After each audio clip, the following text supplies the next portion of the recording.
Reach was developed by Endreams Elevation, a new branch of Endreams, the studio behind last year's incredible VR puzzle shooter, Vendetta Forever, which landed easily on my top 10 VR games of 2024 list. The unique combat locomotion and clever puzzle scenarios made it one of the most exhilarating and addicting games I've ever played. You should really check it out if you haven't. A lot of the pre-release coverage for Reach called it the return of AAA VR content. I honestly don't understand what AAA means anymore, but it's clear the developers took a huge leap with Reach being their most ambitious game to date. Building on the clear understanding of VR player movement and perception they demonstrated in Vendetta Forever. It's out there at this point that you play as a stuntwoman named Rosa. Without getting into spoilers, some things happen and you're tasked with saving the world. Along your journey, you'll have a companion in your ear to add some flavor and interesting world building. The game does have some pretty decent voice acting, and you can tell they are trying to hit on some deeper narrative notes, but overall, the story does not feel like the draw here. It mostly exists as a reason to keep you moving forward. Visually, Reach can look absolutely stunning. I was playing on the PC version with my settings maxed out, and occasionally you'll notice a muddy texture when your face is pressed right up against it, but for the most part, especially in motion, I just think this looks really incredible. You do still occasionally get some of those made with the quest in mind vibes. Environments can feel a little flat and effects are a real mixed bag, but there's also some great lighting and materials work that makes up for it. You spend the vast majority of the runtime in ancient underground ruins with rigid stone architecture and rocky walls. Everything has a super sharp, crisp look to it that helps sell the sense of scale and place. I can't quite explain it, but even walking down an empty corridor, you feel grounded in the world. And I came to really appreciate the readability of the clean environments. Surface life has its good parts, though. Oh, yeah, definitely. We have art everywhere and good food. Life is full of laughter, even when times are a bit shit. There's entertainment and sport and romance. Sounds not dissimilar to the Ferran culture of old. Reach is first and foremost a parkour-heavy action puzzler. I've been scratching my head trying to think of a parallel I could make, and I landed somewhere between a first-person Prince of Persia or Uncharted. It even has a maybe unintentional nod to the Uncharted 2 hanging train car sequence. It's structured a little bit like an old Zelda game or Metroidvania. You reach an area that you can't get through, so you go solve a bunch of puzzles to unlock the gadget that will help you progress to the next area. Overall, it's a pretty linear experience with the occasional hidden upgrade and bonus along the way. My regular viewers know how I typically feel about full-body locomotion in VR, but as I live and breathe, I think Reach has converted me. This game feels absolutely incredible to play. There is a little float to your character, but your hands feel super tactile and responsive. Your legs also, shockingly, seem to mostly do what you would expect relative to the action you're performing in the game. When you run, there's a good sense of speed, and you jump by swinging your arms up, which intuitively helps your brain sense the momentum. A while back, I mentioned in a previous video that after all of these years of VR, jumping and moving quickly just feels unnatural, like it's become routine to just click a button. A viewer mentioned in the comments that they do a little fake jump to help sell that immersion, which is kind of how it works here. The simple act of swinging your arms when jumping forces your body to be more physically tied to the in-game action, and it adds so much to the feel of Reach, because you'll be jumping a lot. Climbing, likewise, feels very natural. It does have that impossible strength sort of thing where you can move your body around on a paper-thin edge with one hand, but in motion, you quickly forget about it. The movement just feels right. There were a couple of instances where the classic full-body jank got in the way or caused me to fly off an edge, but especially after you get comfortable with the system, it almost feels like the best moments of Mirror's Edge, and you'll be flying through areas with grace and ease.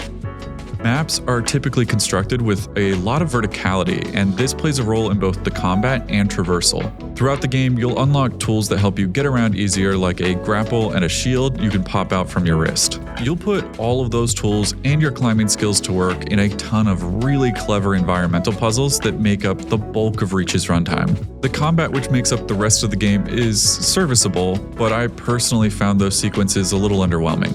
Stealth is an option in most sections, and you can yank out the spine of the robotic enemies, but I usually found it easier to just get in with the bow and take care of business. You get a couple different types of arrows that you can refill by picking up these grubs you'll find in the environment, and it can create some interesting options in combat.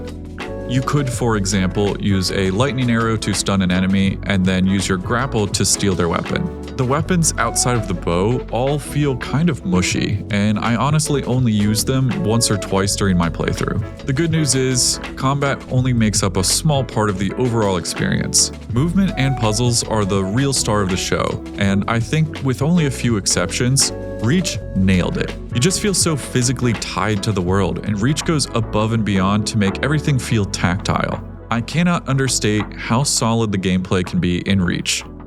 I don't know if I'd go as far as to say that it's revolutionized full-body locomotion, but it kept me engaged and honestly hooked for my entire time with the game. It's just so good. That's why it's such a kick in the ribs that I now have to give the big disclaimer about the technical state of Reach at launch. During my time with the pre-release version, I had a number of serious issues, one of which completely broke the game. I wanted to give the developers the benefit of the doubt because the core of this game is so incredible, but it's clear now that most, if not all, the issues I encountered are in the released version of the game priced at $40. I mostly had a smooth experience, with the occasional visual bug and stuttering until about 6 hours into my playthrough, I entered a room where an incorrect audio line started looping. I then realized that a scripted door wasn't opening and a barrier had been placed on the room I just came from. I tried to jump off a ledge to reset the area, but that didn't work. Then I tried resetting the game and the issue persisted. So finally, I tried to reinstall the game and it became clear that I was locked in that room. Because of the single save feature in Reach, I had no way of reverting to a previous checkpoint, and my save file for that run was effectively broken. This is an issue that appears to be affecting quite a few players, and unfortunately, it also seems to be happening on the PSVR version of the game. As of right now, my save file is still broken, and the only solution I've been provided was to completely start over from the beginning and hope it doesn't happen again. Frankly, I just think that's unacceptable, especially for players that paid full price for this game. So with all that said, I still have not been able to roll credits on Reach. I'm currently on my second run of the game, and I can confirm that the launch version is exhibiting all of the same issues I encountered with the pre-release version. It's a real shame to see this happen to what is otherwise a really fantastic VR game. If and when these issues do get ironed out, this is easily a must-play VR title. The gameplay and visuals stand up with the best VR has to offer, and this would have been my frontrunner for VR Game of the Year. Maybe it still can be with a little more time. I sure hope it gets resolved quickly because I really do think that this game can be something special, but I want to hear from you. Did you have high hopes for Reach?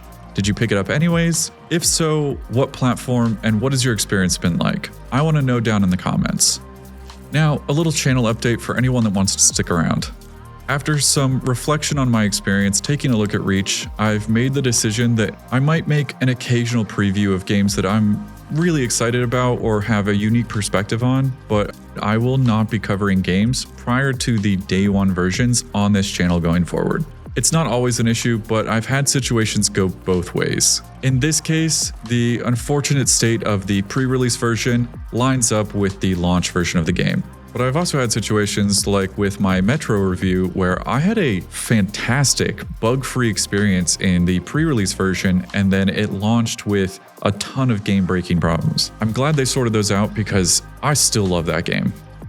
At the end of the day, I just don't think it serves anyone, especially you guys, to cover something that might have major fixes or changes by the time you have to decide if you want to spend your hard-earned money on it. That might mean that my coverage of the newest heavy hitters lags behind a week or two, but there are plenty of great gaming channels that will have stuff up if you're dying to get something day one. I know that my channel is still so tiny, and there might only be one or two of you that care what I have to say at all, but it's a precedent I wanted to set early. Even if it means that I miss the launch window excitement, I feel it's the right thing to do so that you all have the most accurate information. This might not be the channel for breaking news, but I hope it can serve as a source for trustworthy and honest opinions.